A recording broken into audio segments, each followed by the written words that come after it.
Hello everyone, welcome back to our YouTube channel AR study classes.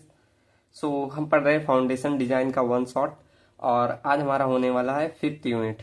ठीक, चलो तो देखते हैं एक बार 5th यूनिट का सिलेबस, उसके बाद स्टार्ट करते हैं। ठीक, तो इसमें हमें मेनली पढ़ना है सॉइल रेनफोर्समेंट टेक्निक।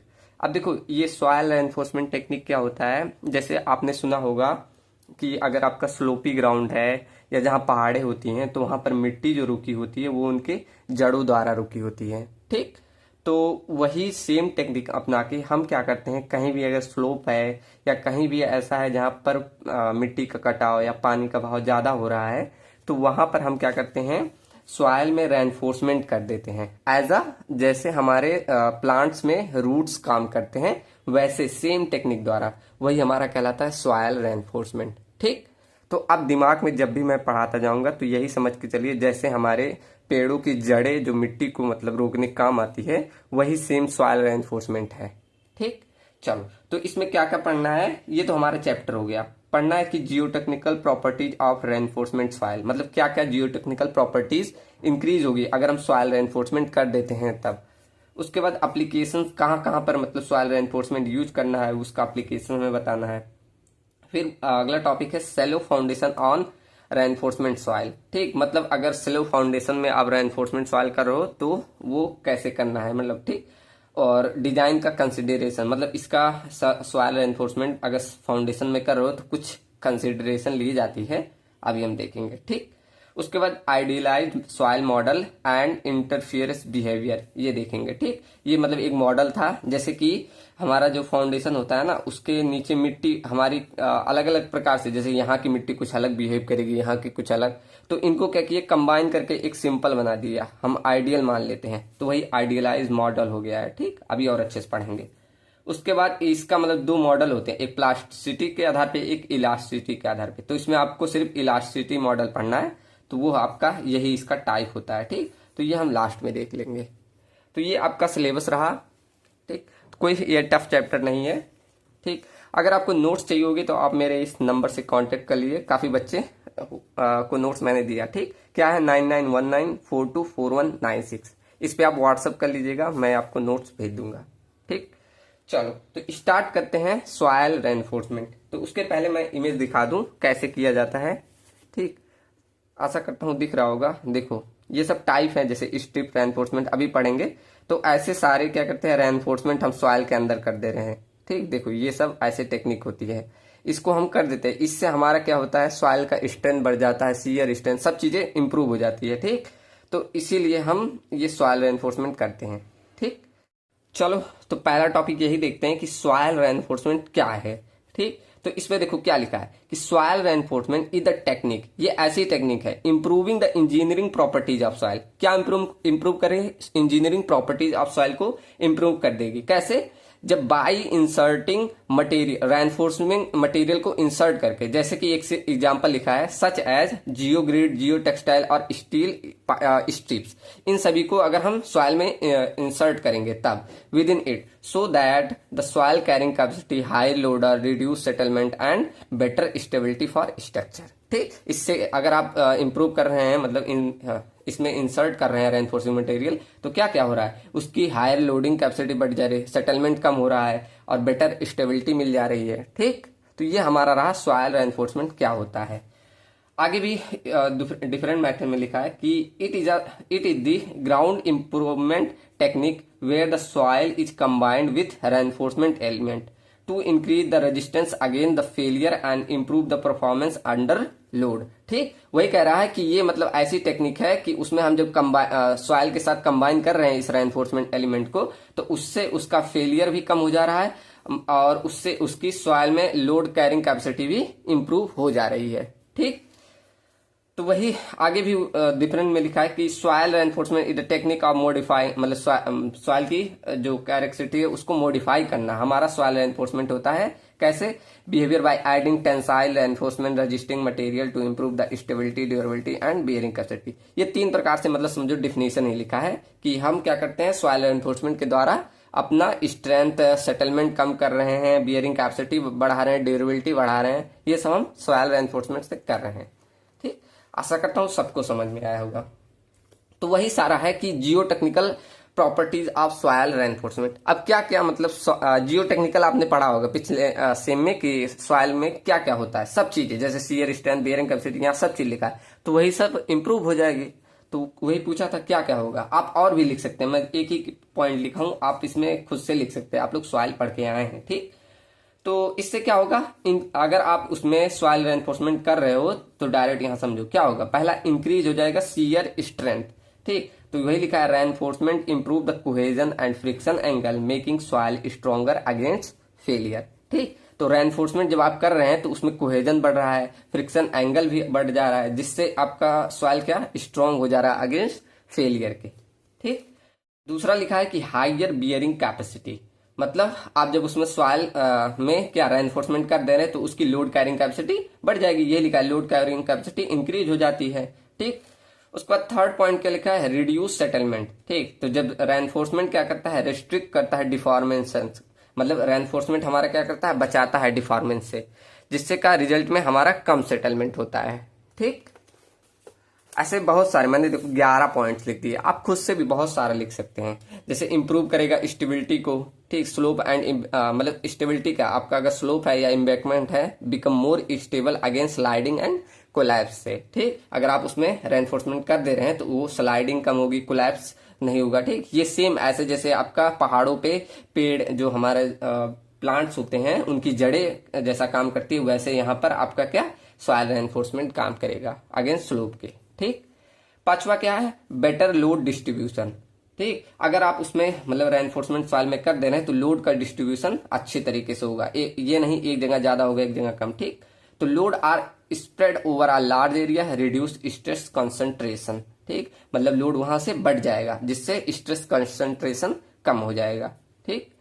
छठवा है टेंसाइल रेजिस्टेंस एड, देखो सॉइल हमारी क्या होती है, टेंशन में वीक हो जाती होती है, तो उससे अगर रेनफोर्समेंट कर दे रहे हो तो टेंसाइल स्ट्रेंथ भी बढ़ जा रही है, वही लिखा है, ठीक। सातवां क्या है कि रिड्यूस लेटरल डिफॉर्मेशन, अगर उसमें लेटरली डिफॉर्मेशन हो रहा है, जैसे कि उसे बल्जिंग बोला जाता है, जैसे ऊपर ऐसे हो जाता है ना, बल्जिंग कहना या हीविंग बोलते हैं, तो वो भी हमारा कम हो जाता है, ठीक। आठवां क्या है, इंप्रूव द कंपैक्शन कैरेक्टरिस्टिक, अगर उसमें कंपैक्शन हो रहा है तो उसको हम इंप्रूव कर सकते हैं, ठीक। तो वही लिखा है help achieve better density and compaction, उसकी डेंसिटी काफी अच्छी इंप्रूव हो जाएगी।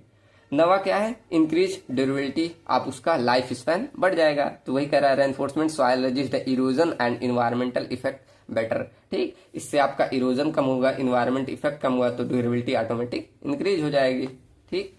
ऐसे 10वां क्या लिखा, इंप्रूव द ड्रेनेज, ठीक। ये मतलब जियो टेक्सटाइल एक टाइप है, ये मतलब मेनली ड्रेनेज के काम आता है, तो यही लिखा है कि इससे आपका क्या ड्रेनेज इंप्रूव हो जाएगा। अभी हम टाइप पढ़ेंगे, ठीक। तो allow the water flow which retaining soil particle reduce the pore pressure, ठीक। वही लिखा है कि इससे हमारा क्या पोर प्रेशर रिड्यूस हो जाता है। 11 है क्रीप रेजिस्टेंस, उसमें क्रीप रेजिस्टेंस क्या लॉन्ग डिफॉर्मेशन का कम होने लगेगा, ठीक। अगर आप उसमें सॉइल रेनफोर्समेंट करते हैं। इसके एग्जांपल भी है जैसे जियो टेक्सटाइल, जियो ग्रिड, सिंथेटिक्स फाइबर्स, ये सब मतलब इसमें ये सब टाइप्स है, ये सब मतलब रेनफोर्समेंट में अभी यूज करेंगे, ठीक। अभी देखो टाइप्स अगला ही पॉइंट है कि टाइप्स ऑफ सॉइल रेनफोर्समेंट कौन कौन से प्रकार का करेंगे। यहाँ देखो मैंने इमेज दिखाया था ना, पहला स्ट्रिप रेनफोर्समेंट ये वाला है, इमेज देखो यहाँ पर जो मैंने लाया है टाइप एंड अप्लीकेशन, ये मैं लास्ट में ऐड कर दूंगा, सब लोग देखना, ठीक। देखो स्ट्रिप रेनफोर्समेंट कुछ ऐसे होता है, एक पतली सी स्ट्रिप ऐसे सॉइल में ऐड करते हुए जाते हैं, ठीक। तो यहाँ स्ट्रिप एल्यूमिनियम या आपकी स्टील या पॉलीमर की बनी होती है, उसे यूज कर दी जाती है। ऐसे देखो जियो टेक्सटाइल की होती है, ये आपकी ऐसे कपड़े की तरह होगी, लेकिन ये किसका फैब्रिक, देखो permeable fabric use for separation filtration and reinforcement का यूज किया जाता है, ठीक। ये भी ऐसे एल्यूमिनियम या स्टील कैसे एकदम कपड़े की ऐसे जैसे बुनाई नहीं की जाती वैसे ही बना होता है, ठीक। उसे ऐसे मिट्टी के नीचे लगा दिया जाता है। ऐसे आपका जियो ग्रिड होता है कुछ इस तरह, ठीक। और ये देखो फाइबर रेनफोर्समेंट, मतलब इसमें क्या करता है ऐसे जैसे आपके उसके नारियल के जो ऊपर के छिलके होते हैं ना, वो भी हम नेचुरल उसे भी ऐसे यूज कर सकते हैं। तो ये सब फाइबर की तरह ऐसे उसमें अंदर सॉइल में रख के उससे भी इंप्रूव हो जाती है। और आपका एंकरेज रेनफोर्समेंट कुछ ऐसे एंकरेज प्रोवाइड करा देता है। और ये आपने रोड बनते हुए देखा हो अगर, तो इस तरह भी रोड्स में यूज होता है। इसे हनीकॉम या मतलब सेलुलर रेनफोर्समेंट बोलते हैं, ऐसे कुछ यूज। इससे क्या होता है, लोड डिस्ट्रीब्यूशन मतलब लेटर डिफॉर्मेशन भी कम हो जाता है, लोड डिस्ट्रीब्यूशन कैपेसिटी भी बढ़ जाती है। ऐसे बैम्बू या नेचुरल रेनफोर्समेंट का भी यूज कर सकते हैं। ठीक, चलो तो एक एक करके सब पढ़ते हैं। पहला देखो मैंने दिखाया था स्ट्रिप रेनफोर्समेंट। अब स्ट्रिप रेनफोर्समेंट क्या होता है, एक थिन स्ट्रिप स्टील या एल्यूमिनियम या पॉलीमर की प्लेस कर दी जाती है सॉइल के नीचे। ठीक, इसका मेनली यूज कहाँ किया जाता है, रिटेनिंग वॉल, ब्रिज, अबैटमेंट या एम्बैंकमेंट या वीक सॉइल या सॉइल स्टेबलाइजेशन, यहाँ पर यूज किया जाता है। ठीक, जो ये स्ट्रिप क्या करती है, प्रोवाइड करती है tensile resistance and through the friction between soil and strip. ठीक, तो ये क्या मेनली टेंसाइल रेजिस्टेंस प्रोवाइड करती है, किसमें, फ्रिक्शन और थ्रू द फ्रिक्शन के थ्रू, किसमें, सॉइल एंड स्ट्रिप में। ठीक, सॉइल और स्ट्रिप में एक फ्रिक्शन होने जिससे एक टेंसाइल रेजिस्टेंस प्रोवाइड करती है। तो द लोड इज जिससे मतलब लोड ट्रांसफर काफी अच्छा हो जाएगा। ठीक, तो place in horizontal layer with in the soil suitable for granule soil, मतलब इसे हॉरिजॉन्टली प्लेस किया जाता है, मेनली सुटेबल किसके लिए होती है, ग्रेनुलर सॉइल के लिए। ठीक, चलो सेकंड हमारा है जियो टेक्सटाइल रेनफोर्समेंट। अब यहाँ देखो टेक्सटाइल शब्द सुना है, टेक्सटाइल किसे बोलते हैं, जो कपड़ों उद्योग काम करते हैं वही टेक्सटाइल कहलाता है। आपने सुना होगा टेक्सटाइल इंजीनियरिंग भी एक ब्रांच होती है। तो यहाँ पर टेक्सटाइल लिखा है तो यही वर्ड समझ लीजिए, ये ऐसे जैसे कपड़े की बुनाई होती है ना, वैसे एकदम ऐसे देखो मैं दिखाऊं ऐसे कैसे कपड़ा बुना जाता है, ऐसे ऐसे ऐसे ऐसे से रहता है ना, तो उसके मतलब रेसे की तरह ऐसे आपको मालूम चलेगा, तो वही आपका जियो टेक्सटाइल रेनफोर्समेंट होता है। तो देखो क्या लिखा है, geo textile reinforcement is use for permeable synthetic fibre placed within the soil to improve the strength, stability and performance. ठीक, इसमें क्या एक परमेबल सिंथेटिक फाइबर्स होता है, वही इससे नीचे प्लेस कर दिया जाता है, जिससे स्ट्रेंथ, स्टेबिलिटी और परफॉर्मेंस इंप्रूव हो जाती है। इसके टाइप भी है देखो, वूवन जियो टेक्सटाइल, नॉन वूवन टेक्सटाइल। अब देखो ये मतलब वूवन मतलब जो बुनी हुई टेक्सटाइल, और एक नॉन ऐसे प्लेन ही रहेगा। ठीक, तो वही कह रहा, वूवन में हाई स्ट्रेंथ होती है, इसमें बेटर फ्रिक्शन मिलता है। इसके टाइप्स हैं। ठीक, कहाँ पर यूज किया जाता है, रोड कंस्ट्रक्शन में, रिटेनिंग वॉल में, एम्बैंकमेंट में, ड्रेनेज सिस्टम में, स्लोप प्रोटेक्शन में और रेलवे ट्रैक्स में, बहुत जगह और भी जगह यूज किए जाएंगे, ऐसी बात नहीं। ठीक, और थर्ड आपका आता है जियो ग्रिड रेनफोर्समेंट। अब geo grid reinforcement is use of polymer grid like का स्ट्रक्चर। ठीक, जैसे पॉलीमर ग्रिड लाइक स्ट्रक्चर होता है, ये दिखाता हूं, देखो यही ग्रिड ऐसे बोला जाता है, इसको ऐसे ग्रिड लाइक स्ट्रक्चर नीचे सॉइल में प्लेस किया जाता है। ठीक, तो ये समझिए, तो वही कह रहा है geo grid reinforcement is use polymer grid like structure place on the soil to improve the strength and load bearing capacity. ठीक, सबका काम वही है कि लोड और स्टेबिलिटी बढ़ाएगी, सेटलमेंट कम कराएगी। ठीक, तो it is a type of Jio synthetic reinforcement with open holes, मतलब ये एक प्रकार का जियो सिंथेटिक, ये भी एक टाइप है, उसी प्रकार का ये भी आता है। ठीक, मतलब सिमिलर क्वालिटी रखते हैं जियो सिंथेटिक के। इसके टाइप भी है, जैसे uniaxial geogrid, biaxial, triaxial. Uniaxial में क्या स्ट्रेंथ केवल एक ही डायरेक्शन में मिलेगा, स्ट्रेंथ इन वन डायरेक्शन, और बाई एक्सियल में strength in two direction, triaxial में स्ट्रेंथ इन मल्टीपल डायरेक्शन में। ठीक, उसके बाद देखो क्या लिखा है, सॉइल पार्टिकल्स, इसमें मतलब कैसे होता है ये बता रहा है। Soil particle interlock with in the Jio grid opening, जो आपने ओपनिंग देखा अभी ना, उससे क्या करता है, ये इंटरलॉक कर देता है, जिससे आपस में एक बॉन्ड बनता है और उससे स्ट्रेंथ इंप्रूव हो जाती है। ठीक, मेनली इसका जो roadway, highway, railway tracks, retaining wall, embankment, slope stabilisation, इन सभी में यूज किया जाता है। ठीक, फोर्थ क्या लिखा है, फाइबर रेनफोर्समेंट। अब वही ना, फाइबर्स ऐसे सॉइल के अंदर डाल दिए जाते हैं, उससे द्वारा किया जा रहा है। ठीक, तो क्या लिखा है, fibres is a technique in which small discrete fibres are randomly mix with the soil to improve the engineering properties. ठीक, तो उसमें ऐसे रैंडमली हम क्या करते हैं, फाइबर्स को सॉइल में मिक्स कर देते हैं, जिससे जब ये थोड़ा कंपैक्ट होगा तो उससे एक कोहेजन अच्छा बनता है। ठीक, उसके बाद आगे क्या लिखा है, इसमें कौन कौन सा मटेरियल यूज कर सकते हैं, जैसे नेचुरल फाइबर्स भी यूज कर सकते हैं, जैसे कोर, जूट, बैम्बूस फाइबर्स, इन सभी का भी यूज कर सकते हैं। सिंथेटिक फाइबर्स में जैसे पॉलीप्रोपोलिन या पॉलीस्ट्रीन, नायलॉन, स्टील फाइबर्स, ये सब यूज कर सकते हैं सिंथेटिक फाइबर में। ठीक, fibres act like a tiny reinforcement element distributes throughout soil. ठीक, तो जो आप फाइबर्स डाल रहे हैं वो एक टीनी रेनफोर्समेंट की तरह काम करेगा और वो लोड को डिस्ट्रीब्यूट करेगा थ्रू आउट द सॉइल। ठीक, अब सॉइल नेलिंग क्या होता है। ठीक, मतलब ऐसे सिंगल नेल, मतलब समझो मान लो ये आपका एक रेनफोर्समेंट है, इसी को हम ऐसे सिंगल सिंगल क्या कर रहे हैं, सॉइल के अंदर प्लेस कर रहे हैं, ठीक। या आपका एक रेनफोर्समेंट हो गया, या एक ऐसे होल बना के उसमें सीमेंट का घोल भी डाला जाता है, ठीक। तो वही सॉइल नेलिंग कहलाता है, ठीक। तो देखो क्या लिखा है, वही soil nailing is a technique use to stabilise slope और एक्सकवेशन। मेनली कहा स्लोप में, और excavation by inserting steel bars, मतलब वही क्या कर रहे हैं, स्टील बार्स को इंसर्ट करते हैं into the soil and fixing them into with grout, और उनको ग्राउट के थ्रू क्या करते हैं, फिक्स कर देते हैं। It make the soil mass act like a reinforcement stable structure. कैसे एक्ट करता है, as a reinforcement stable structure की तरह, ठीक।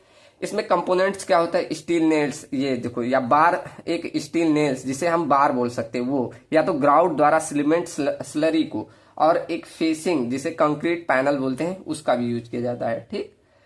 Economical compare to retaining walls. अब देखो ये मेनली ऐसे स्लोप पे ना आप क्या करते, या तो स्टील के ऐसे नेलिंग कर दे और उसमें कंक्रीट का घोल डाल दे, तो भी ये स्लोप को प्रोटेक्ट करता है। तो इसलिए बोला कि आप रिटेनिंग वॉल बनाने की जगह आप इसको भी यूज कर सकते हैं, सॉइल नेलिंग को, ठीक। तो इसलिए वो उसके कंपेयर में इकोनॉमिकल होता है। हमने पढ़ा ना रिटेनिंग वॉल कितने बड़ा स्ट्रक्चर काफी ज्यादा होता है, तो उसका खर्चा भी ज्यादा आता है, ठीक। अब देखो छठवा है सेल्यूलर रेनफोर्समेंट। रेनफोर्समेंट अभी जैसे पीछे बताया ना, जैसे हनीकॉम्ब का जैसे मधुमक्खी का छत्ता होता है, वही सेम वैसे ही ये होता है। अभी मैंने फिगर भी दिखाया था। तो यही लिखा है कि cellular reinforcement is a soil improvement technique use to 3 dimensional honeycomb like structure. देखो वही लिखा ना, 3 डायमेंशन हनीकॉम्ब लाइक स्ट्रक्चर, जिसे जियो सेल्स भी बोला जाता है, to confine the soil and improve its strength and stability. ये मेनली अगर आपने एक्सप्रेसवे या बड़े बड़े हाईवे देखे हो बने, तो वहां पर मैंने खुद देखा है, तो वहां पर यूज होता है ये, ठीक।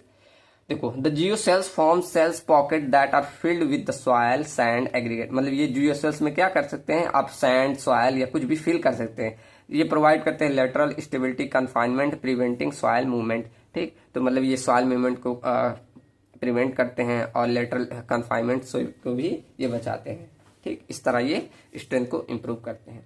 ऐसे एंकरेज रेनफोर्समेंट, नेचुरल रेनफोर्समेंट। देखो एंकरेज में क्या, वही हमने फिगर दिखा ना, एक एंकरेज बॉन्ड प्रोवाइड करा देता है, तो वही इसी तरह करता है। देखो anchorage reinforcement technique in which anchorage या टाई बैक्स बोलते हैं, इंसर्टेड इन द सॉइल और rock and fix with the ground to provide the active support to the structure like a retaining wall और स्लोप, ठीक। मतलब उसमें encourage या bond इस तरह बन जाता है कि एक रिटेनिंग वॉल या स्लोप की तरह सपोर्ट प्रोवाइड करता है, ठीक। इसके कंपोनेंट्स वही एंकरेज रॉड या ग्राउंड बल्ब और बियरिंग प्लेट होते हैं, ठीक। ऐसे नेचुरल रेनफोर्समेंट, अब नेचुरल में आपका जैसे प्लांट्स आप लगा दें, कोकोनट्स के फाइबर्स, जूट फाइबर्स, ये सब यूज करें। देखो वही लिखा, natural reinforcement is use to the natural material like vegetation और natural fibres to improve the strength and stability, ठीक। मतलब नेचुरली चीजें आप यूज करके उसकी स्ट्रेंथ और स्टेबिलिटी बढ़ाए, तो वो आपका नेचुरल रेनफोर्समेंट होता है। आगे क्या लिखा है, मटेरियल इसमें देखो यूज क्या करते हो, प्लांट्स के रूट्स, कोकोनट के fibre, jute fibres, bamboo strips, wooden elements, ठीक। इको फ्रेंडली होते हैं एंड सस्टेनेबल होते हैं, इसका कॉस्ट भी कम पड़ेगा एंड ये लोकली आपको अवेलेबल भी हो जाएगा, ठीक। तो ये रहा आपके टाइप्स, कितने कितने प्रकार के आपके सॉइल रेनफोर्समेंट होते हैं। तो यहां तक तो पहला टॉपिक हमारा खत्म। ये सॉइल एनफोर्समेंट क्या होता है और जियोटेक्निकल प्रॉपर्टीज ये कवर कर लिया। अब देखते हैं एप्लीकेशंस क्या आपके हैं, कहाँ कहाँ पर यूज करोगे सॉइल एनफोर्समेंट। तो बहुत सी जगह पर, अब आप गिनती करते जाइए। देखो मैंने कितने लिख दिए थे, यहाँ पर मैंने 14 लिख दिए। आप इनसे पॉइंट नहीं लिखाओ, आप खुद भी लिख सकते हैं।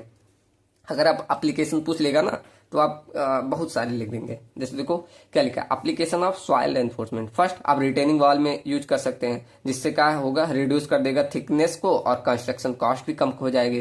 रोड कंस्ट्रक्शन में यूज कर सकते हैं, ये भी हमारा सेटलमेंट को रिड्यूस करेगा, रटिंग इंप्रूवमेंट, ठीक। और भी आप पॉइंट लिख सकते हैं, ठीक, अपने मन से बना के। जैसे कि रोड कंस्ट्रक्शन में यूज कर रहे हो तो उसकी स्ट्रेंथ, स्टेबिलिटी, सेटलमेंट ये सब इंप्रूव कर रहा है, ठीक। ऐसे पॉइंट्स बना के लिख सकते हैं। इंजीनियर्स है, 1 पॉइंट मिलता है, 2 पॉइंट तो लिख ही लेते हो।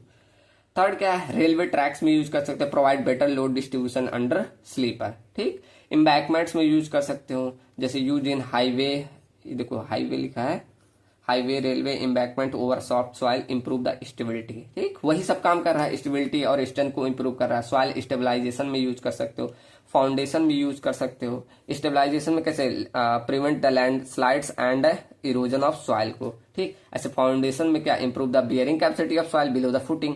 ठीक, बियरिंग कैपेसिटी नीचे सॉइल की आपकी इंप्रूव करती है। अभी हमें सैलो फाउंडेशन का पढ़ना भी है। ठीक, सातवां क्या है, अर्थ डैम्स में increase the stability and control seepage and erosion. ठीक, अर्थ डैम में क्या कर रहा है, स्टेबिलिटी बढ़ा रहा है और सीपेज और इरोजन को भी कम करता है। ठीक, ऐसे आपका आठवां ब्रिज में यूज कर सकते हो। तो ये क्या करता है, reinforcement soil support the bridge approaches and abutments को। एयरपोर्ट्स रनवे, एयरपोर्ट्स में कैसे, जहां पर देखो एयरपोर्ट में आपका हाई लोड होता है वहां पर यूज कर सकते हो। देखो वही लिखा, strength weak soil under heavy aircraft load. ठीक, जहां पर हैवी एयरक्राफ्ट लोड होता है और वहां वीक सॉइल है तो वहां पर आपका ये स्ट्रेंथ बढ़ाता है। ठीक, कोस्टल एरिया जैसे समुद्री किनारे हैं वहां पर आप यूज कर सकते हैं। ऐसे लैंडफिल्स में, 12 है टनल में, एक्सक्वेशन सपोर्ट में, रेनफोर्समेंट अर्थ स्ट्रक्चर में, माइनिंग कर रहे हो तो वहां पर, इन सभी जगह माइनिंग में आप ये तो बहुत यूज करता है। ठीक, तो इन सारी जगहों पे आप क्या कर सकते हैं, सॉइल रेनफोर्समेंट का यूज कर सकते हैं। तो ये मैंने सिर्फ एक एक पॉइंट लिखे, अभी लिखते जाता ये 2 से 3 पेज बन जाता। ये आप खुद भी और 2-2 पॉइंट ऐड कर लीजिएगा। अगर एग्जाम में लिखेंगे आपको 10 याद आ गया तो 10 में आप 2-2 पॉइंट लिखेंगे तो 2-3 पेज लिख लेंगे। ठीक, वैसे एप्लीकेशन सिर्फ नहीं पूछेगा तो और भी कुछ ऐड करके पूछेगा। चलो, तो ये एप्लीकेशन खत्म हुआ।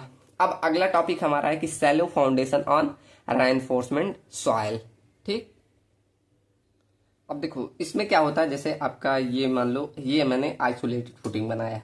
इसमें क्या करते हैं, ऐसे नीचे फाउंडेशन का हम क्या करते हैं, रेनफोर्समेंट बिछा देते हैं जिससे आपका ये फाउंडेशन की स्ट्रेंथ इंक्रीज हो जाती है। तो वही हमें देखना है, क्या लिखा है, it is a method of improving weak soil by placing layer of high tensile reinforcement. ठीक, तो क्या मेथड है, इंप्रूविंग द वीक सॉइल, मतलब वीक सॉइल की आपको स्ट्रेंथ बढ़ाना है। कैसे, by placing a tensile reinforcement जैसे कि जियोग्रेड्स या जियो टेक्सटाइल, इन सभी को प्लेस कर सकते हैं। कैसे, कहां पर, below a shallow foundation to enhance its load carrying capacity and stability. ठीक, तो मतलब वही कह रहा है कि ये एक ऐसा मेथड है कि हम सॉइल की स्ट्रेंथ जो हाँ वीक है वो बढ़ा सकते हैं बाय क्या प्लेस करके, टेंसाइल रेनफोर्समेंट को। ठीक, एक शॉर्ट पॉइंट में लिखा है ये कि reinforcement modify the failure surface and improve overall performance of foundation. ठीक, तो वही कह रहा है, रेनफोर्समेंट क्या करता है, मॉडिफाई कर देता है जो फेलियर सरफेस है एंड इंप्रूव कर देता है ओवरऑल परफॉर्मेंस फाउंडेशन की। ठीक, Thus, reinforcement soil improve the performance of shallow foundation by enhancing strength, stability, load। ठीक, वही लिखा है कि मतलब इस प्रकार हमारा जो रेनफोर्समेंट सॉइल की गई उससे हमारा क्या हुआ, रिजल्ट में इनहांस हो गया स्ट्रेंथ, स्टेबिलिटी, लोड डिस्ट्रीब्यूशन की कैरेक्टरिस्टिक। ठीक, यहाँ देखो एक फिगर द्वारा मैंने दिखाया, ये आपका आइसोलेटेड फुटिंग है और इनमें हमने रेनफोर्समेंट कर दिया। Isolated footing resting on reinforcement slab. ठीक, अब इन सभी को रखने के मतलब आप यहाँ नीचे रेनफोर्समेंट ऐसे नहीं लाकर ऐसे बिछा दिए, इन सभी का डिजाइन क्राइटेरिया होता है। क्या होता है, देखो कि depth of first layer should be placed at 0.3 B to 0.5 B below the footing, और बी यहाँ पर विड्थ ऑफ फुटिंग है। इसका मतलब जो फर्स्ट लेयर, ये फुटिंग की फर्स्ट लेयर आप बिछाएंगे उसका जो डेप्थ होना चाहिए, ये जो नीचे आप फुटिंग बिछाएंगे ये 0.3 बी से 0.5 बी होना चाहिए। यहाँ देखो मैंने स्पेस बहुत कम रखा लेकिन इतना स्पेस होना चाहिए, कितना, 0.3 टाइम्स ऑफ इस विड्थ ऑफ फुटिंग के, या से लेकर 0.5 टाइम्स ऑफ इस विड्थ ऑफ फुटिंग तक, इतना आपको नीचे रखना है। ठीक, नीचे इतना डेप्थ नीचे रखना है। ठीक, मल्टीपल लेयर इंप्रूव परफॉर्मेंस। ठीक, मतलब ज्यादा अगर लेयर है तो ये क्या करेंगे, इंप्रूव करेंगे परफॉर्मेंस। जनरली हम 3 से 6 लेयर को मतलब प्रिफर करते हैं, और उनके बीच की स्पेसिंग के लिए बोला कि 0.2 बी से लेकर 0.4 बी तक होना चाहिए। मतलब इनके बीच जो आप स्पेसिंग करेंगे वो इतने स्पेसिंग पे रखना है और यूनिफॉर्म स्पेसिंग रखना है। ऐसा नहीं कि एक जगह 0.2 बी रख दिए, एक जगह 0.4 बी, एक ही समान जो रखना उतना इस रेंज के अंदर। ठीक, ये तो हो गया कितना लेयर और कितना डेप्थ नीचे रखना है और कितना लेंथ रखना है। इधर ये भी बोला है कितना, देखो length should be sufficient to prevent pull out test. Generally 2 times of width से लेकर 7 टाइम्स ऑफ बिड्थ तक रखना है। ठीक, कितना लेंथ रखना है, 2 टाइम्स ऑफ बिड्थ, मतलब ये जो आप रेनफोर्समेंट की है ना, ये कितना विड्थ तक रखना है वो बोला है। बियॉन्ड फुटिंग विड्थ, अगर 7 से ज्यादा रखेंगे 7 टाइम ऑफ विड्थ से, तो ये ज्यादा इकोनॉमिकल हो जाता है आपका, मतलब खर्चा ज्यादा आ जाएगा। ठीक, मतलब इतनी रेंज में रखिए। और इससे कम रखेंगे तो आपका पुल आउट हो जाएगा, मतलब बाहर फेलियर आ जाएगा। अभी फेलियर देखेंगे, ये सब फेलियर आते हैं। ठीक, तो बेस्ट सुटेबल फॉर, मतलब सबसे ज्यादा ये सुटेबल होता है सैंडी सॉइल के लिए, ग्रैनुलर सॉइल के लिए, and less effective in very soft soil के लिए। ठीक, चलो तो अच्छा, अब देखते हैं कि हमने जब रेनफोर्समेंट कर दिया तो उससे बियरिंग कैपेसिटी भी इंप्रूव होगी। तो कैसे होगी ये भी कैलकुलेट करना पड़ेगा। तो देखो, bearing capacity of shallow foundation by soil reinforcement. ठीक, तो ये कितना आएगा, कैसे कैलकुलेट करना है ये भी देखो। तो लिखो, क्या लिखा है, when the soil below a shallow foundation is weak, reinforcement is provide is in the soil to improve its strength and bearing capacity। वही पॉइंट लिखा है कि जब हमारा सॉइल क्या होता है, वीक होता है, तो रेनफोर्समेंट हमारा क्या इंप्रूव कर देगा, स्ट्रेंथ एंड बियरिंग कैपेसिटी। ठीक, ये तो वही से पॉइंट लिखा है।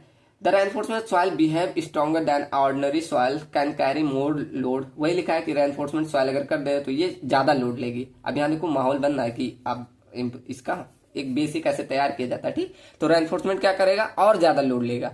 तो इस प्रकार हम बोल सकते हैं the bearing capacity of shallow foundation on reinforcement soil, जो पहले मतलब अनरेनफोर्समेंट में थी, अब अगर हम रेनफोर्समेंट कर रहे हैं तब क्या होगा, तो उसको कैसे डिटरमाइन कर सकते हो, by comparing reinforcement soil with unreinforcement soil से। मतलब दोनों को कंपेयर करके हम बियरिंग कैपेसिटी डिफाइन कर सकते हैं, किसकी, रेनफोर्समेंट सॉइल की। अब ये ध्यान दीजिए, दो चीज बोल रहा हूं, एक रेनफोर्समेंट सॉइल, एक अनरेनफोर्समेंट सॉइल। अनरेनफोर्समेंट मतलब आप जैसे पहले पढ़ते आए थे पिछले, उसमें कोई रेनफोर्समेंट नहीं करते थे। अब हम क्या कर दे रहे हैं, यहाँ नीचे रेनफोर्समेंट प्रोवाइड कर दे रहे हैं। तब कैसे स्ट्रेंथ निकालोगे, तो ये हम कैसे निकालेंगे, by comparing reinforcement soil with unreinforcement soil, दोनों को कंपेयर करके। जैसे अगर मुझे bearing capacity of unreinforcement soil की निकालनी हो, तो हमने सीखा था, बहुत सारे मेथड से सीखा था। तो ऐसे हम अगर तरजागी द्वारा निकाले तब, तो क्यू यू बराबर C N C Q N Q plus half B gamma N gamma, ये फॉर्मूला हमने पढ़ा था। तो इस तरह आप क्या निकालेंगे, अनरेनफोर्समेंट सॉइल। तो सेकंड, अगर हमें अब निकालना है bearing capacity of reinforcement soil, तो इसके लिए क्या होता है, after the placing the reinforcement soil bearing capacity increase, so Q U R equal to B C R into Q U. अब यहाँ पर क्या टर्म है, क्यू यू आर मतलब bearing capacity of reinforcement soil equal to BCR, मतलब bearing capacity ratio into QU. QU क्या आता है, मतलब ये जो आपने पीछे अनरेनफोर्समेंट सॉइल का निकाला, इसके मतलब इस ये जो आपको फॉर्मूला दिया है, इसके द्वारा आप क्या निकाल सकते हैं, bearing capacity of reinforcement soil. अब यहाँ पर क्यू यू आर क्या है, क्यू यू आर दिखा रहा है ultimate bearing capacity of reinforcement soil. Q U क्या है, bearing capacity of unreinforcement soil. ऐसे बीसीआर क्या है, बियरिंग कैपेसिटी रेशियो। ठीक, बियरिंग कैपेसिटी रेशियो समझ में आया ना, कैसे निकालेंगे bearing capacity of reinforcement soil. अब ये बीसीआर मतलब बियरिंग कैपेसिटी रेशियो कैसे निकालोगे, तो इसके लिए फॉर्मूला होता है bearing capacity ratio equal to Q U R upon Q U. Q U R मतलब वही जो बियरिंग कैपेसिटी ऑफ, यहां पर जो आपने निकाला ये Q U R, bearing capacity of ultimate bearing capacity of reinforcement soil. अब यहाँ आपको डिवाइड करना है bearing capacity of unreinforced soil, इससे आपको बियरिंग कैपेसिटी रेशियो मिल जाता है। अब आपके दिमाग में एक सवाल आ रहा होगा कि हम पीछे तो यही लिखे हैं, इसी को इधर भेज के, तो ये क्यू यू आर कहाँ से ले आएंगे। तो ये क्यू यू आर आपको टेस्ट द्वारा निकालना है। जैसे हमने पढ़ा है पीछे प्लेट लोड टेस्ट और सारे ऐसे बहुत सारे टेस्ट पढ़े थे ना, तो उन्हीं टेस्ट के द्वारा आपको यहाँ पर अल्टीमेट बियरिंग कैपेसिटी निकाल लेनी है। तो यहां से मेनली आपका काम होता है बियरिंग कैपेसिटी रेशियो निकालना। ठीक, तो ये जो the bearing capacity ratio, so how much the bearing capacity increase due to reinforcement, यही आपका जो बियरिंग कैपेसिटी रेशियो यही बताएगा आपको कितना आपका सॉइल का मतलब बियरिंग कैपेसिटी बढ़ा, आपने जब रेनफोर्समेंट कर दिया। समझ में आया ना सबको। ठीक, चलो अब देखो यहाँ एक जनरल नेचर दिया गया है कि अगर प्रेशर और सेटलमेंट कर्व कैसा बिहेव करेगा एक अनरेनफोर्समेंट और रेनफोर्समेंट सपोर्टिंग फुटिंग में। ठीक, यहाँ एक ऐसे डाटा दिया गया, देखो अब यहाँ पर देखो ये आपका सेटलमेंट दिखा रहा है, ये आपका लोड की प्रेशर दिखा रहा है, आपको बढ़ाते जाना है। तो जब आपका अनरेनफोर्समेंट सॉइल था तब आपने यहाँ पर लोड बढ़ाते गए बढ़ाते गए बढ़ाते गए, फिर सेटलमेंट होने लगा था। और ऐसे आपका अगर ये रेनफोर्समेंट सॉइल है तो ये इसके कंपेयर में ज्यादा स्ट्रेंथ लेगी, देखो यहाँ पर। ठीक, तो यही एक मतलब रिलेशन दिखाया गया। और यहाँ पर देखो फेलियर दिखाया गया कि किस तरह डिस्ट्रीब्यूट होगा। अगर अनरेनफोर्समेंट सॉइल है तो ये पूरा ऊपर तक चला जा रहा है, लेकिन अगर रेनफोर्समेंट सॉइल है तो ये कुछ ऐसे रेनफोर्समेंट के इधर और ज्यादा दूर डिस्ट्रीब्यूट करेगा फेलियर को। ठीक, चलो तो ये हो गया रिलेशन अनरेनफोर्समेंट एंड रेनफोर्समेंट सॉइल के बीच में। ठीक, अभी कंपैरिजन देख लेते हैं रेनफोर्समेंट सॉइल और अनरेनफोर्समेंट सॉइल के, ये पूछ लेता है कभी कभी। ठीक, चलो तो देखते हैं यहाँ रेनफोर्समेंट सॉइल लिखा है अनरेनफोर्समेंट, तो कुछ पॉइंट्स में लिखे। देखो पहला पॉइंट क्या कह रहा है, रेनफोर्समेंट सॉइल में soil mix with reinforcement element like जैसे जियो टेक्सटाइल, जियोग्रेड फाइबर्स ईटीसी। तो इसमें हम क्या करते हैं, रेनफोर्समेंट एलिमेंट मिक्स कर देते हैं। लेकिन आप अनरेनफोर्समेंट सॉइल में कुछ नहीं मिक्स करते, ये नेचुरल सॉइल होती है विदाउट एनी एडेड रेनफोर्समेंट, इसमें कोई भी कुछ नहीं ऐड करते। सेकंड लिख रहा है higher shear strength due to interaction between soil and reinforcement. इसकी शियर स्ट्रेंथ हाई होती है, क्यों, इंटरेक्शन हो जाता है सॉइल और रेनफोर्समेंट में। और इसकी lower shear strength compare to इसके। ठीक, थर्ड हमारा क्या है, इंक्रीज कर देगा बियरिंग कैपेसिटी और इसकी लिमिटेड बियरिंग कैपेसिटी रहेगी। फोर्थ है रिड्यूस एंड यूनिफॉर्म सेटलमेंट होगा, इसमें हायर एंड अनइवन सेटलमेंट भी हो सकता है। इसकी स्टेबिलिटी ज्यादा होती है, इसकी कम होती है। फेलियर डक्टाइल होगा, फेलियर मतलब डक्टाइल होगा, जैसे ग्रेजुअल फेलियर होगा, ये आपको वार्निंग भी देगा। ठीक, और इसमें ब्रिटल फेलियर या सडन फेलियर आपको देखने को मिलेगा। ठीक, हमने पढ़ा था ना 3 प्रकार के failure, local shear failure, general punching, तो एक में दिख रहा है ऐसे डायरेक्ट पंच कर जा रहा है, एक में टिल्ट कर जा रहा है। ठीक, तो इस प्रकार ऐसे सडन फेलियर देखने को मिल रहा था ना। उसके बाद सातवां हमने बेटर रेजिस्टेंस टू क्रैक, मतलब क्रैक को रजिस्ट करने की इसमें अच्छी क्षमता होती है, लेकिन इसमें पुअर क्रैक रजिस्टेंस क्षमता होती है। आठवां हमारा है can sustain sleep steeper slope, मतलब ये अगर स्टीपर स्लोप है वहां पर ये सस्टेन कर जाएगी, लेकिन इसमें फ्लैटर स्लोप में केवल ये प्रोवाइड किया जाएगा। Initial high due to reinforcement material, initially higher due to reinforcement material, इसका क्या लिखा है, कॉस्ट देखो यहाँ छुड़िया, इनिशियल हाइयर कॉस्ट यहाँ ऐड कर देना, higher cost due to reinforcement material के कारण, और इसकी कॉस्ट लो होती है, लो इनिशियल कॉस्ट। ठीक, और इसकी ड्यूरेबिलिटी ज्यादा होगी लेकिन इसकी ड्यूरेबिलिटी कम होगी। ठीक, तो ये एक कंपैरिजन रहा रेनफोर्समेंट और अनरेनफोर्समेंट सॉइल के बीच। अब आता है आपका कि किस प्रकार का फेलियर होगा रेनफोर्समेंट फाउंडेशन में। जब आप फाउंडेशन प्रोवाइड करा रहे हैं तो उसमें भी फेलियर आते हैं, इसमें बहुत सारे आएंगे। देखो मैं इमेज लाया हूं, पहले फाउंडेशन को दिखाऊंगा फिर समझा देना। ठीक, देखो ये सारे फेलियर्स हैं, मैं 2 का इमेज बनाया हूं और बाकी इमेज आप लोग बना लेना, मैं ये आपका पीडीएफ में डाल दूंगा। ठीक, चलो तो पहला जैसे इसमें फेलियर हो रहा है बियरिंग कैपेसिटी फेलियर या soil failure upper most reinforcement layer में। ये क्यों होता है, ये जो अब डेप्थ होता है ना, हमने क्राइटेरिया बताया था, उससे ये ज्यादा मतलब ज्यादा डेप्थ नीचे प्रोवाइड करा देते हैं, तब ये होता है। ऐसे पुल आउट फेलियर, इसमें मतलब टेंशन बार जो होती है पुल आउट हो जाती है, हमने लेंथ कम प्रोवाइड किया तो उससे पुल आउट हो जाती है। रप्चर फेलियर होता है, अगर उसमें हाइयर टेंसाइल आ जाता है तो उससे ये क्रैक्स आ जाता है, ऐसे जो आपने बार्स प्रोवाइड किए वो टूटने लगती है, रप्चर होने लगता है। ठीक, ऐसे बियरिंग कैपेसिटी फेलियर क्या होता है, मतलब बियरिंग कैपेसिटी से ज्यादा इसमें अगर लोड आ जा रहा है तो ये फेल कर जाएगी, या नीचे आपका जो सॉइल है वो आपका कमजोर पड़ जाए। ये लॉज ऑफ एडहेजन या बॉन्ड फेलियर, मतलब सॉइल और ये रेनफोर्समेंट में बॉन्डिंग नहीं अच्छी बनी तब भी फेलियर आ जाएगा। एक्सेसिव सेटलमेंट, मतलब ज्यादा सेटलमेंट होने लग रहा है नीचे की सॉइल, मतलब अगर वीक है सेटलमेंट हो रहा है तब भी इसमें फेलियर आने लगता है। ठीक, तो ऐसे कुछ फेलियर्स है, देखो इमेज बना लेना आप लोग, मैं 2-3 का बना के लाया हूं। ठीक, चलो तो पढ़ते हैं एक एक फेलियर।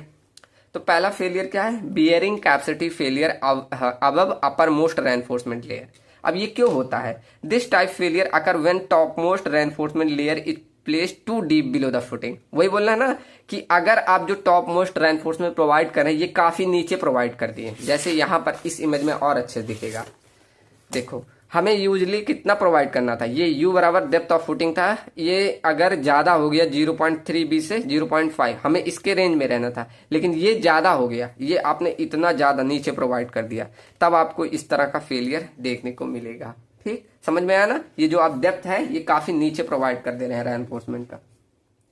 अब देखो इसका फेलियर मैकेनिज्म कैसे होता है, शियर फेलियर डेवलप करेगा सॉइल रेनफोर्समेंट में, तो failure survey does not reach the reinforcement layer, मतलब शियर फेलियर बन रहा है और ये रेनफोर्समेंट पहुंच ही नहीं रहा, ऐसे ऊपर डेवलप हो जाएगा।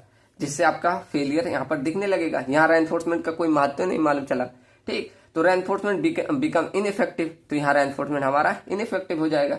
रिजल्टेंट में क्या हमें मिलेगा, bearing capacity improvement become very small, ठीक। समझ में आया ना कि अगर ये नीचे कर दिए, जो आपका ये जो फेलियर प्लेन बनने वाला था वहां तक ही पहुंच ही नहीं रहा है, तो इससे क्या ऊपर आपको फेलियर देखने को मिलने लगेगा, ठीक। समझ में आया ना। चलो second, pull out failure of reinforcement foundation.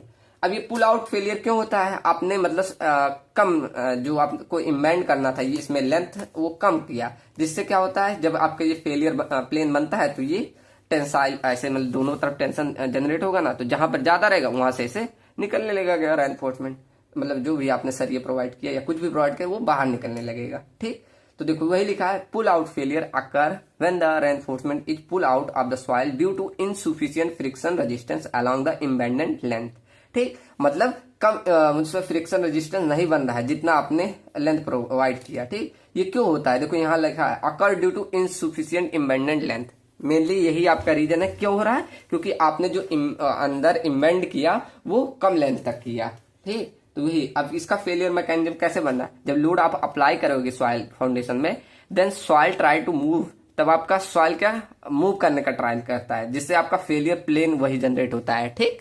तो वहां से आपका क्या होगा, reinforcement resist the movement and get tension. आपका जो रेनफोर्समेंट प्रोवाइड किया वो क्या करेगा, इसको टेंशन रजिस्ट करने की कोशिश करेगा। ऐसे कुछ देखो, आपने लोड लगाया तो फेलियर प्लेन जनरेट हुआ ना, अब यहां से क्या करेगा, ये रेनफोर्समेंट टेंशन में आएगा, जनरेट करने की कोशिश करेगा, तो यहाँ पर कम मतलब इधर कम लेंथ होने के कारण ये ऐसे यहाँ से बाहर निकल जाएगा, ठीक। देखो यहाँ ऐसे इमेज में दिखाया गया।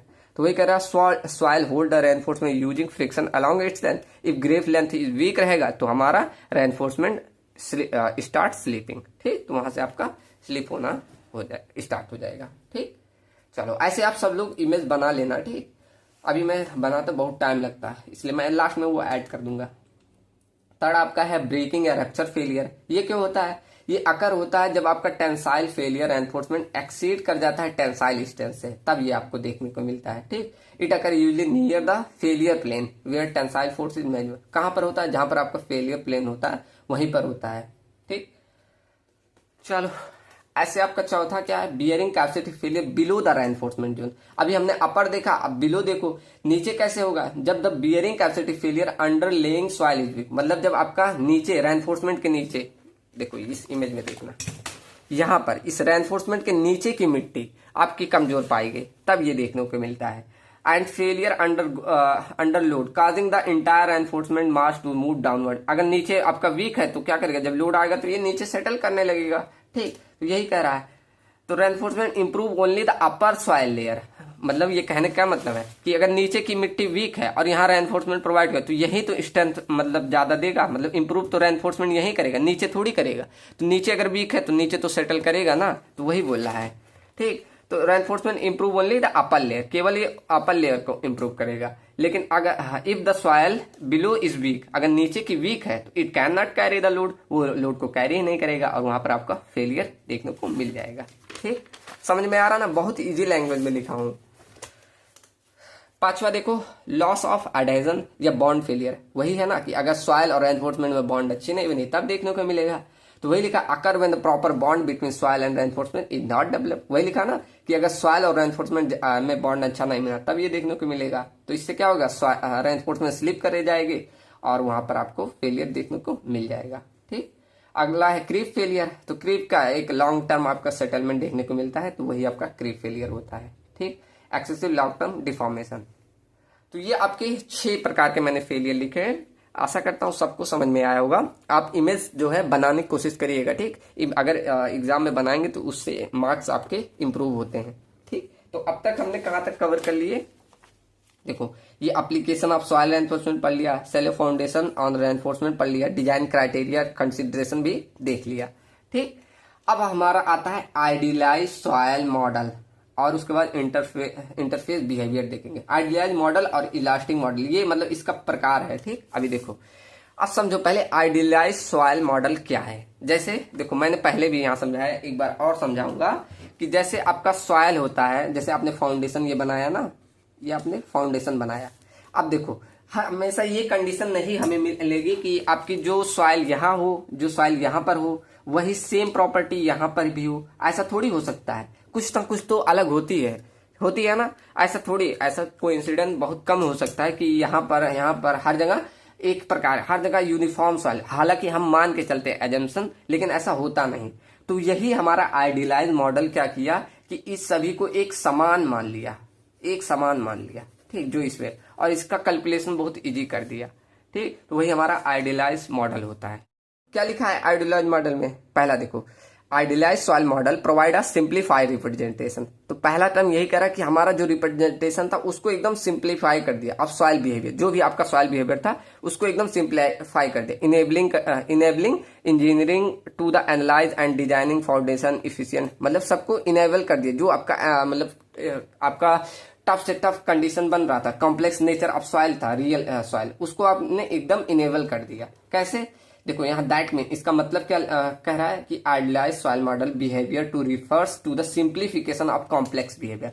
क्या कर रहा है? सिंप्लीफाई कर रहा है। कॉम्प्लेक्स जो भी बिहेवियर था सॉइल नेचर का, उसको एकदम सिंप्लीफाई कर दे रहा है इनटू द थ्योरेटिकल मॉडल। अभी हम मॉडल्स पढ़ेंगे, 2-3 इलास्टिकल और प्लास्टिक मॉडल है। इनको में इन मॉडल्स में आपको इसको एकदम सिंप्लीफाई कर दिया, so that analyse and design ductile आपका बिकम पॉसिबल। इसके कारण ही आपका डिजाइनिंग जो हुआ काफी इजी हो गया है। ठीक, चलो देखते हैं, इसका एक्सप्लेनेशन भी दिया हूं। अगर ये आपको बड़े बड़े टर्म ना समझ में आए तो ये जरूर आएगा। अब क्या एक्सप्लेनेशन है? जैसे natural soil are highly complex due to non linearity, heterogeneity and time dependent behaviour के कारण। ठीक, हमारा सॉयल कैसा होता है? नॉन लीनियर होगा, हेटेरोजिनिटी होगा और टाइम डिपेंडेंट। अब टाइम अगर ज्यादा देर तक लोड लगाए तो सेटल करेगा, कम देर तक उसी हिसाब से आपका ये बिहेवियर करता है। ठीक, तो इसी कॉम्प्लेक्सिटी के कारण यहाँ देखो लिखा है, because of this complexity engineers develop idealise model.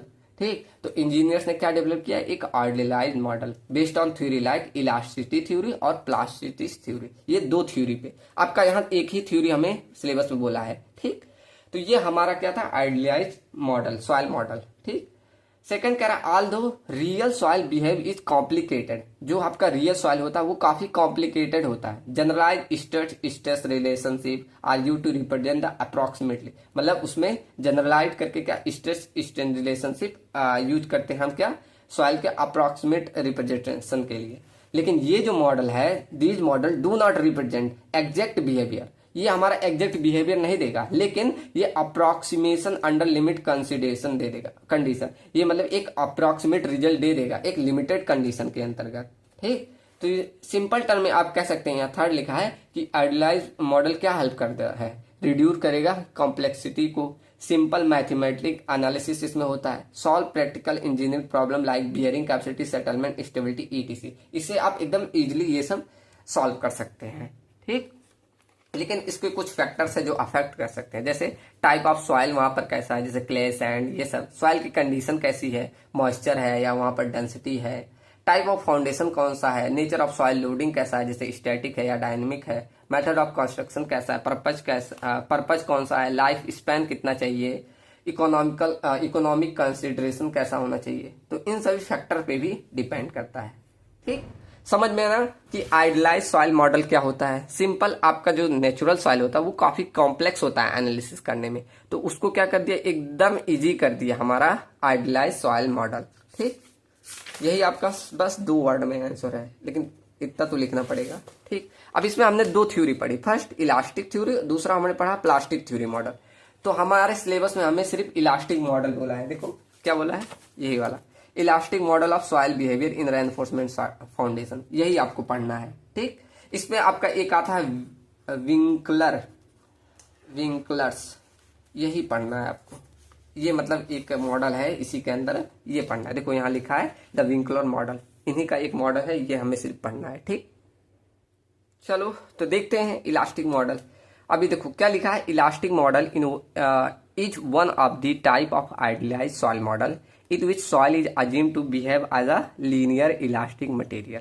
ठीक। तो आइडियल सॉइल मॉडल में ये जो इलास्टिक मॉडल है इसमें क्या बोल रहा है कि सॉइल जो हमारा बिहेव करेगा वो लीनियर इलास्टिक मटेरियल बिहेव करेगा।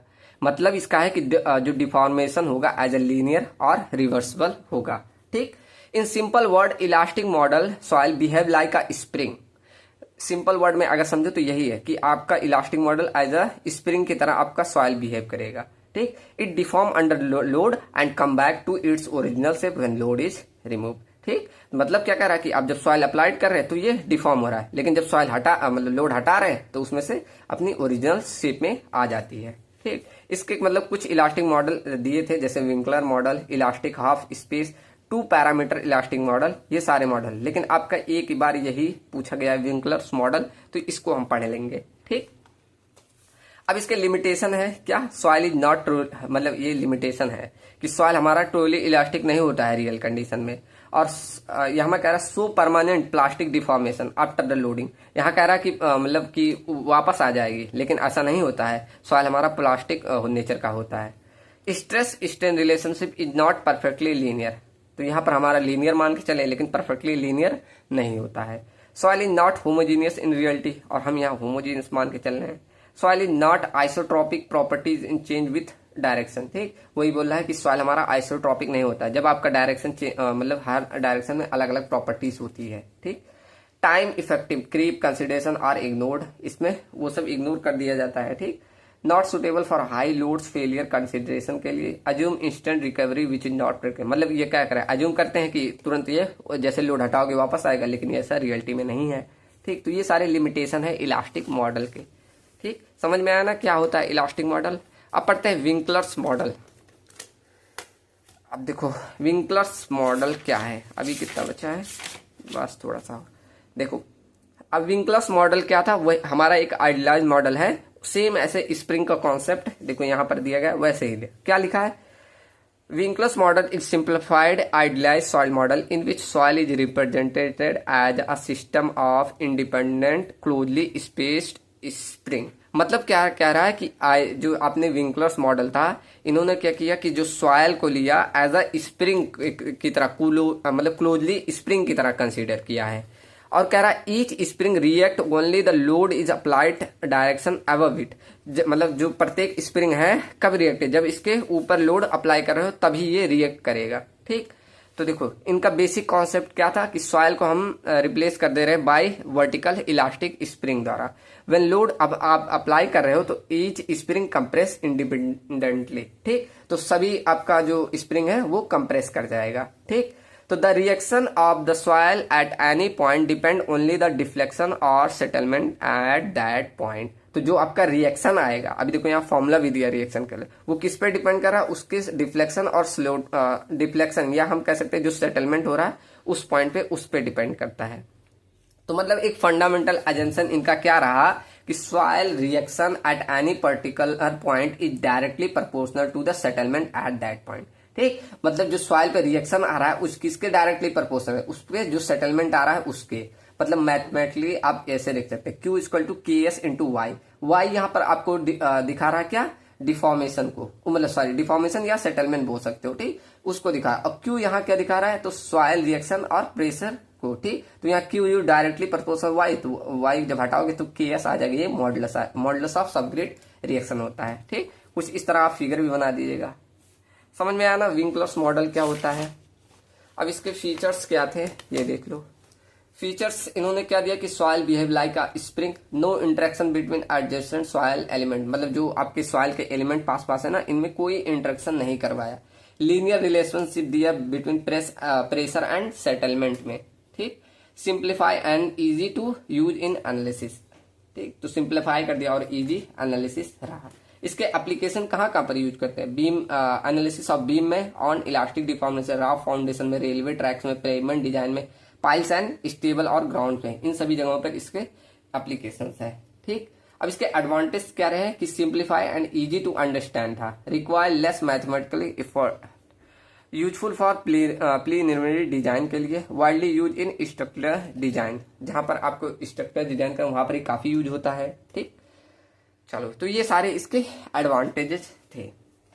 अब इसके लिमिटेशन भी हैं। भी थे। इसमें हम सॉइल को क्या अज्यूम कर रहे हैं कि सॉइल हमारा इंडिपेंडेंट होगा spring, not true in reality. हमारा रियलिटी में ऐसा थोड़ी होता कि सॉइल स्प्रिंग की तरह बिहेव करता है। No shear interaction between particles, मतलब जो आपका मॉलिकुलर ऐसे कॉन्टेक्ट है इनमें कोई भी शियर हो रहा है, ये हमारा नहीं बताएगा इसमें। वैल्यू ऑफ के S is not constant, depend on size of footing, depth of footing, soil type. जो आपने मॉडल्स लिया ना, ये किसी पे डिपेंड नहीं कर रहा है, इसे ऐसे डायरेक्टली बोल दिया गया है, ठीक। मतलब साइज ऑफ फुटिंग या डेप्थ ऑफ फुटिंग या सॉइल टाइप, इन सभी पे ये डिपेंड नहीं कर रहा है, ठीक। और नॉट सुटेबल फॉर लेयर्ड और कॉम्प्लेक्स सॉइल कंडीशन, ये मतलब अगर आपका काफी कॉम्प्लेक्स सॉइल मतलब है तो वहां पर ये नहीं सुटेबल होता है, ठीक। तो ये आपका खत्म हुआ कौन सा, आइडियलाइज सॉइल मॉडल एंड अभी ये बचा है, और ये लास्ट टॉपिक ये भी हमने कवर कर लिया। अब हम पढ़ेंगे ये इंटरफेस बिहेवियर, इसको इंटरफेस बिहेवियर, ठीक। चलो तो देखते हैं अब last topic, interface behaviour of soil reinforcement. अब देखो इसका मतलब सिंपल होता है, जैसे आपने सॉइल में क्या किया, रेनफोर्समेंट आपने डाला है, ठीक। तो इसमें मतलब सॉइल में और रेनफोर्समेंट में क्या इंटरेक्शन हो रहा है दोनों में, वही आपका इंटरफेस बिहेवियर कहलाता है। इसके काफी मतलब टेस्ट भी है, अभी देखेंगे। तो वही लिखा है कि interface behaviour of soil reinforcement mean the interaction मतलब प्रभाव क्या डाल रहा है between the soil and reinforcement material, जैसे कि जियोग्रेड, जियोटेक्स, ये सब आप यूज कर रहे हो व्हेन लोड इज अप्लाइड, ठीक। तो इसका मतलब क्या हुआ कि जब आप लोड अप्लाई कर रहे हो तो आपका जो सॉइल में और रेनफोर्समेंट क्या इंटरेक्शन हो रहा है, क्या प्रभाव पड़ रहा है, वही आपका इंटरफेस बिहेवियर कहलाता है, ठीक।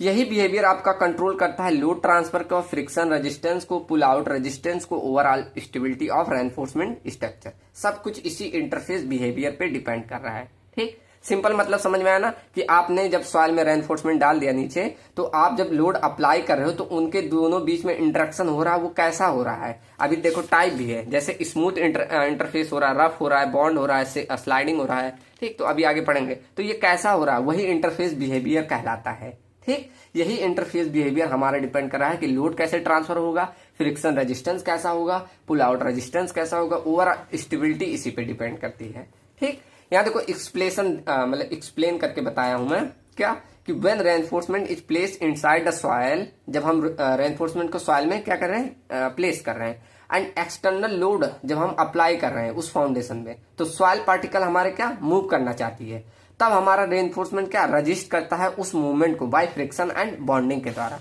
ठीक। तो उससे क्या होगा, एक स्ट्रेस डेवलप होगा at the contact of surface called the soil reinforcement interface. जब आपका वो देखो सॉइल मूव कर रहा है और रेनफोर्समेंट उसे रजिस्ट कर रहा है, तो इन दोनों के बीच एक स्ट्रेस डेवलप होगा ना, तो वही आपका सॉइल रेनफोर्समेंट इंटरफेस कहलाता है। और जो ये इंटरफेस करता है, ये बिहेव करता है कैसे, कंप्लीट, ये स्मूथ या कंप्लीटली रफ, ये इस मतलब आपका ये कंडीशन बता रही है, या तो ये स्मूथ हो सकता है या तो आपका कंप्लीटली रफ भी हो सकता है। इन actual condition it behave like partially friction, actual condition में ये पार्शियल फ्रिक्शन की मतलब स्मूथ भी और कॉम्प्लेक्स रफ भी दोनों तरह से ऐसे बिहेव करता है, ठीक। समझ में आया ना कि इंटरफेस बिहेवियर क्या होता है। एक बार ऐसे खुद से भी नोट से पढ़ना सब लोग, ठीक। चलो उसके बाद factor affecting the interface behaviour, कौन कौन से फैक्टर पे ये मतलब अफेक्ट कर सकता है, जैसे प्रेजेंस ऑफ पोर वाटर है, डिस्ट्रीब्यूशन और नेचर, मतलब इन सभी पे आप डिपेंड। अगर पोर वाटर रहेगा तो फ्रिक्शन कम हो जाएगा, ऐसे आपका डिस्ट्रीब्यूशन और नेचर ऑफ लोड कितना है, अगर ज्यादा लोड रहेगा तो भी प्रभाव डालेगा। रिलेटिव फ्लेक्सिबिलिटी ऑफ सॉइल कैसी है, टाइम डिपेंडेंट भी, अगर ज्यादा टाइम लोड लगेगा तब भी ये प्रभाव डालेगा। इंटरफेस शियर स्ट्रेंथ कितना है, इस पे भी आपका फैक्टर डिपेंड करता है, ठीक। अब मैं देखो बहुत से टाइप मैंने लिखे, बहुत से नहीं, 4 के बाद तो बहुत है, ठीक। देखो कौन कौन से टाइप है, जैसे अगर स्मूथ इंटरफेस है तो वेरी लो फ्रिक्शन बिहेव कर रहा है, रफ इंटरफेस बन रहा है तो हाई फ्रिक्शन, बॉन्ड इंटरफेस तो स्ट्रॉन्ग, स्लाइडिंग इंटरफेस तो रिलेटिव मूवमेंट अकर हो सकता है, ठीक। इसके बहुत सारे टेस्ट है बिहेवियर मतलब इसको एनालाइज करने के, जैसे sliding shear test, pull out shear test, direct shear test, inclined plane shear test, large scale shear test, triaxial interface test. तो ये सारे टेस्ट है, ये 2 बार मतलब मैंने क्वांटम में आपके देखा था, तो ये 2 क्वेश्चन पूछे थे, तो इनका भी मैंने प्रोसीजर लिख दिया है, ठीक। तो चलो एक एक करके इन टेस्ट को पढ़ लेते हैं। पहला क्या, स्लाइडिंग शियर टेस्ट। अब इसका मतलब इस टेस्ट का करने का पर्पज क्या होता है, क्या फाइंड करते हो? पहला तो आपको मिलता है coefficient of sliding friction mu, जो कि हमें चाहिए होता है, और एंगल ऑफ इंटरनल फ्रिक्शन जो कि सॉइल की होती है वो हमें पता करना होता है। तो इस टेस्ट के द्वारा आप ये दोनों फाइंड कर सकते हैं। ठीक, इसमें क्या ऑपरेटर्स हो जाता है, सीयर बॉक्स जो कि इसकी साइज इतनी होती है या उससे बड़ी भी होती है, लोड और लोडिंग सिस्टम अरेंज होता है, डायल गेज, ये सब इसके ऑपरेटर्स होते हैं। ठीक, अब देखो प्रोसीजर कैसे आप स्लाइडिंग सीयर टेस्ट को करोगे। ठीक, चलो तो प्रोसीजर देख लेते हैं। तो पहला स्टेप क्या रहेगा, आपको प्रिपरेशन करना है सीयर बॉक्स को। इसमें क्या करते हैं हम, जो सीयर बॉक्स ऑपरेटर्स है उसे प्रॉपर्ली क्लीन और असेंबल करना है। फिर उसमें रेनफोर्समेंट मटेरियल को फिक्स और लोअर हाफ पोर्शन में बॉक्स को फिक्स करते हैं। क्यों? क्योंकि इससे stationary during the test, it remain stationary during test. ठीक, तो इस तरह आपको half of the shear box को फिक्स करना है, जिससे आपका जो बॉक्स सीयर बॉक्स रहेगा वो काफी स्थिर रहेगा, मतलब एक ही जगह स्थान पे रहेगा। ठीक, उसके बाद प्लेस करना है सॉइल को। प्लेस स्टेप 2 में placement of soil. The soil is complete compacted carefully and properly level of the soil surface, मतलब उस आपको प्रॉपर्ली लेवल, ऐसा नहीं टेढ़ा मेढ़ा नहीं रखना है। ठीक, उसके बाद अप्लाई करो नॉर्मल लोड, उस पर लोड को अप्लाई करते हैं, जिससे हमें सी नॉर्मल स्ट्रेस मिलता है। कैसे? Sigma N equal to N by A. N यहाँ होता है अप्लाइड नॉर्मल लोड और ए होता है एरिया ऑफ स्पेसिमेन। यहाँ से हमें सिग्मा एन मतलब नॉर्मल स्ट्रेस की वैल्यू मिल जाती है। उसके बाद चौथा स्टेप होता है apply horizontal shear force gradually. ठीक, तो due to this force relative movement develop between the soil and reinforcement interface, the shear force is increase continuously until the failure, मतलब आपको शियर फोर्स उसमें इंट्रोड्यूस करना है ऐसे हॉरिजॉन्टली। ठीक, उससे क्या होगा, आपका रिलेटिव मूवमेंट होगा, और आपको तब तक करना है जब तक आपका क्या फेलियर ना हो जाए। ठीक, इससे आपको शियर स्ट्रेस मिल जाएगा। कैसे? Tau equal to force upon area. Tau हमारा शियर स्ट्रेस होता है, एफ आपका शियर फोर्स, ए आपका एरिया ऑफ स्पेसिमेन। यहाँ पर हमने टॉ और सिग्मा एन फाइंड किया। ठीक, इसी के द्वारा हम क्या कर सकते हैं, म्यू की वैल्यू फाइंड कर सकते हैं। कैसे? म्यू बराबर हमारा होता है टॉ एफ अपॉन सिग्मा एन। ठीक, और यही हमारा बराबर होता है tan फाई का। अब हमें यही दो चीजें फाइंड करनी थी, म्यू और फाई को मिल गया। ठीक, चलो तो ये आपका सिंपल था sliding shear test, sorry sliding shear test था। ऐसे आपका आता है पुल आउट टेस्ट। अब ये क्या होता है, इसमें हम दो चीज फाइंड करते हैं। फर्स्ट आपका पुल आउट रेजिस्टेंस, दूसरा होता है coefficient of apparent friction between soil and reinforcement material के, सच है जैसे जियो ग्रिड, जियो टेक्सटाइल रेनफोर्समेंट, इन सभी में। तो इसका मेन उद्देश्य क्या होता है, पुल आउट रेजिस्टेंस फाइंड करना और कोफिशिएंट ऑफ अपरेंट फ्रिक्शन ये फाइंड करना। ठीक, इसमें बहुत सारे ऑपरेटर जैसे pull out test box, reinforcement material, compaction equipment, hydraulic जायट, pull out pulling device, dial gauge, material scale, ये सारी चीजें इसमें ऑपरेटर्स में यूज की जाती है। ठीक, अब इसके प्रोसीजर क्या है, पहला तो वही प्रिपरेशन ऑफ टेस्ट बॉक्स वो बनाएंगे जैसे उसमें किया, लिख देना। ठीक, फिलिंग ऑफ सॉइल, आपको सॉइल फिल करना और कैसे प्लेस करना है वो सब लिखना है। उसके बाद अप्लाई करना है नॉर्मल लोड, वहां से सिग्मा एन की वैल्यू मिल जाएगी। उसके बाद चौथा स्टेप हमें अप्लाई करना है पुलिंग फोर्स, मतलब खींचना है, वो अप्लाई करना है। फिर ठीक, तो horizontal pull is applied gradually to the friend and reinforcement using the hydraulic jack और पुलिंग एज अरेंजमेंट। आपको हाइड्रोलिक जैक द्वारा या कोई पुलिंग अरेंजमेंट है तो उसके द्वारा आपको पुल अप्लाई करना है। ठीक, उससे क्या होगा, रिकॉर्ड करो, ऑब्जर्वेशन को रिकॉर्ड करेंगे, जिससे पुल आउट लोड और हॉरिजॉन्टल जो डिस्प्लेसमेंट हुआ वो हमें मिल जाता है, और डिफॉर्मेशन कितना हुआ वो हमें मिल जाएगा। ठीक, फिर उसी के द्वारा हम कैलकुलेशन कर लेंगे। अब हमें और भी होता है, नहीं पढ़ना, डायरेक्टली आप यहाँ पर लिख सकते हैं कि हम उसके द्वारा क्या कैलकुलेट कर लेंगे, वर्टिकल स्ट्रेस। जैसे सिग्मा वी की वैल्यू मान लीजिए gamma into Z plus Q. Gamma क्या होता है, यूनिट वेट ऑफ सॉयल, और जेड क्या होता है, डेप्थ कितनी थी, और क्यू आपका सरचार्ज होता है। यहाँ पर आपको वर्टिकल स्ट्रेस मिल जाएगा। फिर हमारा अगला काम होता है coefficient of apparent friction find करना। इसको एफ इक्वल टू होता है T upon sigma into 2 into sigma V L into W. ठीक, तो सिग्मा वी हमने ऊपर फाइंड कर लिया, जो हमारा होता है vertical square, gamma unit weight, Z depth, Q surcharge होता है, एफ आपका कोफिशिएंट ऑफ अपरेंट फ्रिक्शन होता है, और टी यहाँ पर होता है मैक्सिमम जो आपने पुल यहाँ पर लोड अप्लाई किया वो, डब्ल्यू आपका विड्थ ऑफ रेनफोर्समेंट होता है, एल आपका लेंथ ऑफ रेनफोर्समेंट स्ट्रिप होता है। ठीक, तो ये आपके कुछ रहे आपका पूरा प्रोसीजर पुलिंग आउट टेस्ट का। ठीक, तो यहाँ पर खत्म होता है क्या आपका यूनिट नंबर 5। एंड अब आपका सिर्फ एक लेक्चर आएगा किसका, न्यूमेरिकल का। ठीक, तो मैं 2 से 3 दिन के अंदर आपको न्यूमेरिकल भेजने की कोशिश करूंगा। ठीक, कोशिश के 100% चांसेस है 2 से 3 दिन के अंदर मैं भेज दूंगा। ठीक, चलो तो मिलते हैं नेक्स्ट वीडियो के साथ।